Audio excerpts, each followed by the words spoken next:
Hello and welcome to another production of The Single Eight Show. Your name is? My name is Joseph Mills, and your name is? The Single Eight. Alright, bear with me. You gave me a topic, and I want to talk about it, but there's a specific way I want to talk about it. Yeah. I want to talk about things that have been queer-coded, queer-affirming tools, but over the time, because even as LGBTQIA plus identity evolves within itself, maybe those things have kind of lost their flavor of support. Yeah. Okay? So, do you understand what I'm saying? Yeah. So, one of the things that I'm still perplexed about is I have been reading how Rocky Horror, where that it has been a staple of LGBTQ allyship over 50 years, there's some members in the transgender community that are beginning to be opposed to it because of the evil representation of Dr. Frankenfurter. Yeah, especially because we're getting to a point that people are only seeing it as Dr. Frankenfurter's. Explain that like a lot. As murderous people who are out to let fuck people without their consent. Okay, you hit two major terms. One is individuals have portrayed LGBTQIA plus siblings in such a harsh, hard, negative light that they think that they're these roaming stalkers that are looking for their next victim. But I'm sorry, I just described ICE when I shared that. Yeah. And the other end of that, too, is Frankenfurter is this androgynous fuck machine. Yeah. And I get it. And that's why part of the reason why I'm glad that Frankenfurter is getting played by a gay man in the new production of Rocky Horror. And then it turned Frank off of the trans community for a second for people to stop using Frank as a valid reason for their hatred if they don't go into watching Rocky Horror with an open state of mind. Yeah, but that's always been the point of Rocky Horror, right? Is opening up the mind. Yeah. And looking at the world through the eyes of Brad and Janet. That when I watch Rocky Horror, I see a statement against don't be so locked in touch away in the good old country American values, but to be open to experiencing things that will grow your boundaries and help you understand other things better. Yeah, but other people don't have your point of view. Yeah. Some people who watch Rocky, there are, surprisingly, in every fan base, there are bigoted people who watch Rocky who will use that as a valid reason to hate on a trans person. Well, let me explain. Let's dig that. Let's decompact that statement a little bit. Yeah. People that watch Rocky. Well, I want to split that word in half now. I'm not talking about people who go to Shadowcast. Well, listen. Let me split it in half. Yeah. Real quick. There's people who have seen Rocky. Yeah. And there's people that watch Rocky. Yes. Do you understand the difference? Yes.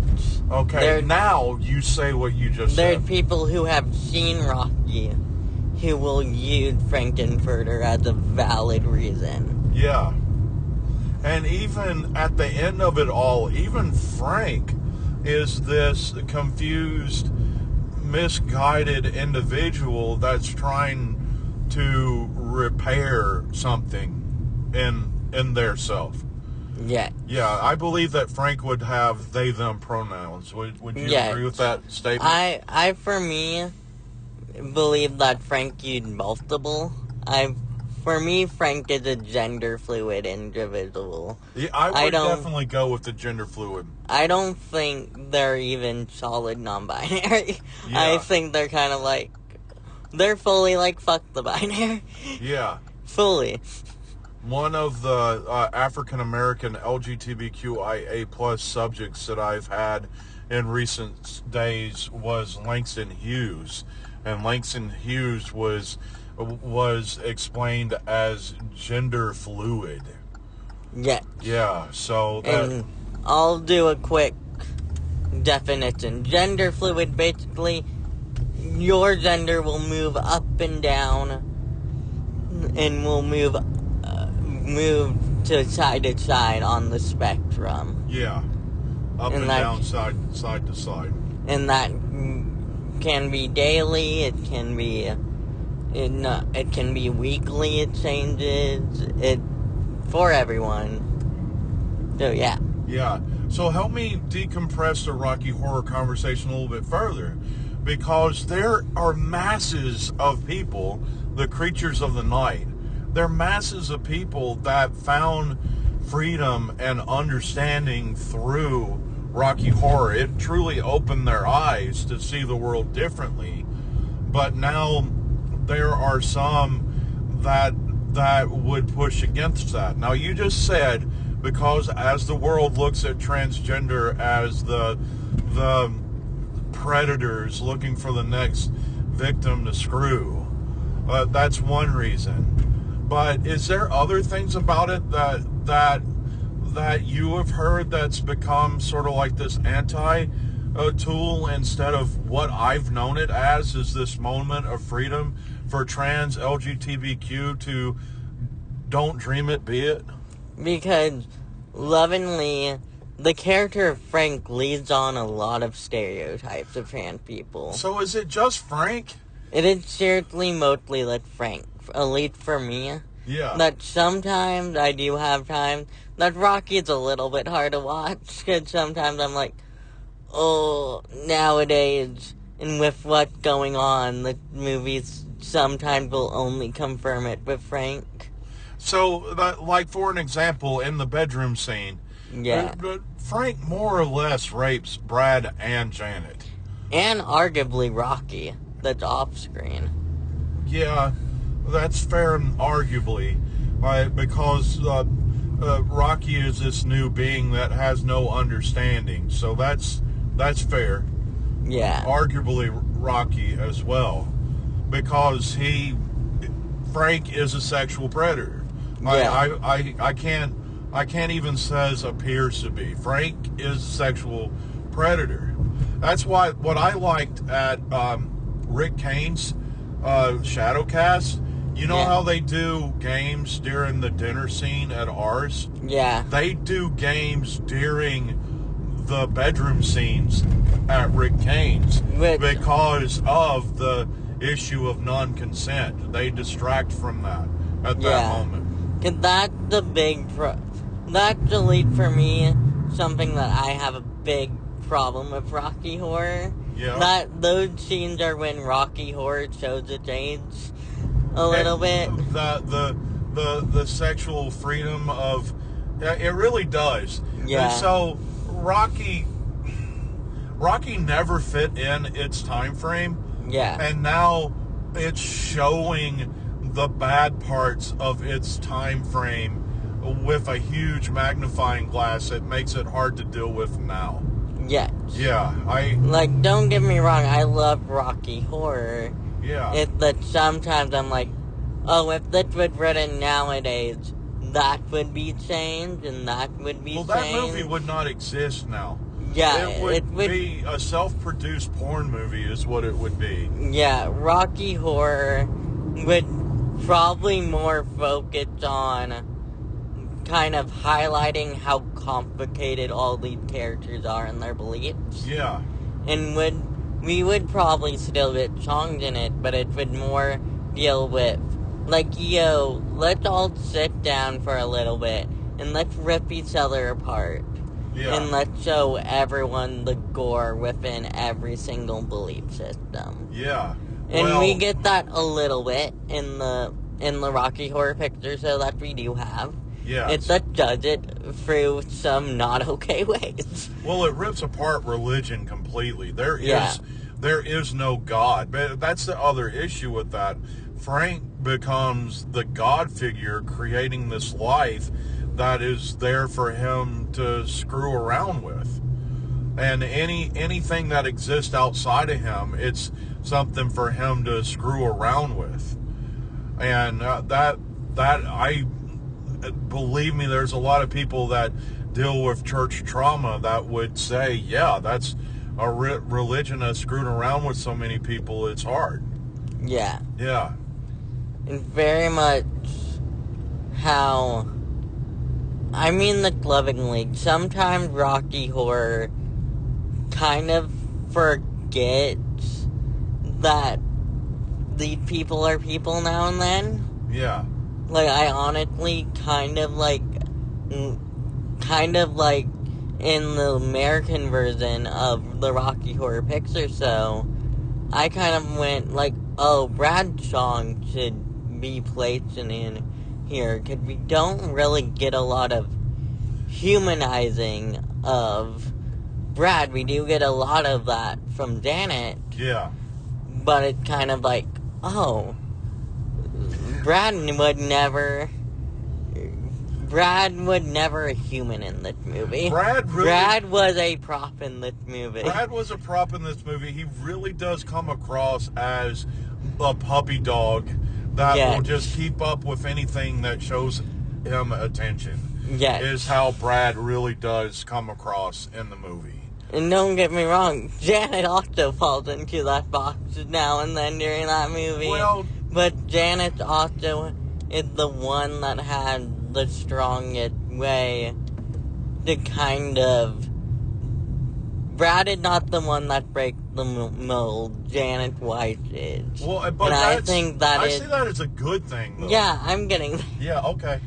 And that is where it is good, but we also go, yeah, we know a little bit about Columbia, but we don't know a lot about Riff Raff and Magenta, other than that they're siblings and sex. Well, the one thing that we do know, when you see at the end of the movie, they're two outside creatures that have used Frank for their own agenda. Yeah. And there's so much to decompact with that, because there's people that use LGBTQ to fit their agenda, good and bad. Yeah. I mean, you know the phrase rainbow washing, right? Yeah. There's people that use LGBTQ as a way, even in a positive way, to get things for themselves. I will share with you. In my outreach that I do for my community, I've been accused of that, rainbow washing, until that everybody sees how hard that I'm advocating and how it's not a bait and switch with me. Yes. Yeah. But I very much see Riff Raff and Magenta as the government. Yeah. Within Rocky Horror, and it's very much seeing Frank's other way of life. And for sometimes I will think about Brad and Janet after this movie are very much like, oh, our government is horrible. Well, those people were horrible. Yeah, the people were horrible. And where Frank was bad, Columbia and Riff Raff were using everybody. Magenta and Riff Raff. Magenta and Riff Raff were using everybody to get what they want. Yeah. And very much, let's see within the movie, even nowadays, if you look at our systems, you can see what's going on now. Yeah. And I very much can see how it is hard to watch sometimes. Yeah. Because we very much have everything that's going on happening in the little movie. Yeah. And told by being a version. Oh my lord, excuse me. Told by being a version of the Frankenstein story. Yeah, well, absolutely a version of the Frankenstein story, but every black and white horror movie that the lonesome young people got locked away and the mad scientist tried to take advantage of them and somehow. Yeah. Definitely Frankenstein, but like every black and white 50s B horror movie ever. Yeah. And very much we're seeing now within Rocky Horror, we're seeing the fandom like lovingly see the issue with it and knowing that from the beginning that there was a reason that would play at midnight. Yeah. To a crowd that needed empowerment. Yeah. And how it gave them empowerment. Yes, but now we're in a time with Rocky Horror that a different crowd is coming in and watching it, and because of the government that they live under, they can see the similarities within it. Well, and also the world that they live in. It's not just a governmental control. Yeah. They're able to see Frank as a negative image of transgender. I mean, they're from transsexual Transylvania. Yeah. Yeah. It's very much from from the beginning how much Rocky lovingly leans on stereotypes. Yeah. And we are in a time that even though we use labels now and then, but we use it only when it fits us.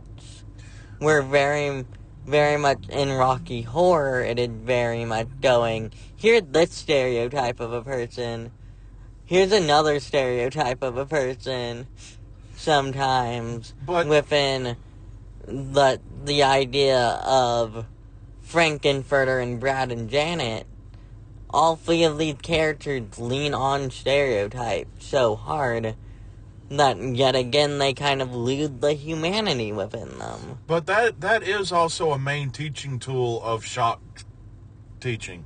They use the title of the unofficial sequel to Rocky Horror, the shock treatment, is you throw the worst stereotype out and watch people work through it and deal with it, which really is what Brad and Janet do in this whole film. Yes. So the last question I want to ask, because we do need to shut this down in a second, is how help me rationalize still liking Rocky while that it's also beginning to show its flaws. Is there a rational place that a person can still like this thing that helped them see the world through a different set of eyes, even though now the world is seeing it through a different set of eyes? Well, it is the meaning of point of view. But because the world is changing around this piece of media, if it made a difference within you, it did its job, and you shouldn't feel ashamed of it doing its job and making you feel good. Yeah. Making you feel better about yourself. That's Rocky Horror. It's supposed to break down barriers. Yeah. It's at the point now that it's not breaking down the right barriers that we need. Well, it's unintentionally building up barriers we never expected it to. Yes. Yeah. All right, that's perfect. Yeah. It was a great conversation. Thank you for that. That was the Single Lake Show for this week. Your name is? My name is Joseph Mills. Your name is? The Single Lakes. Have a great week.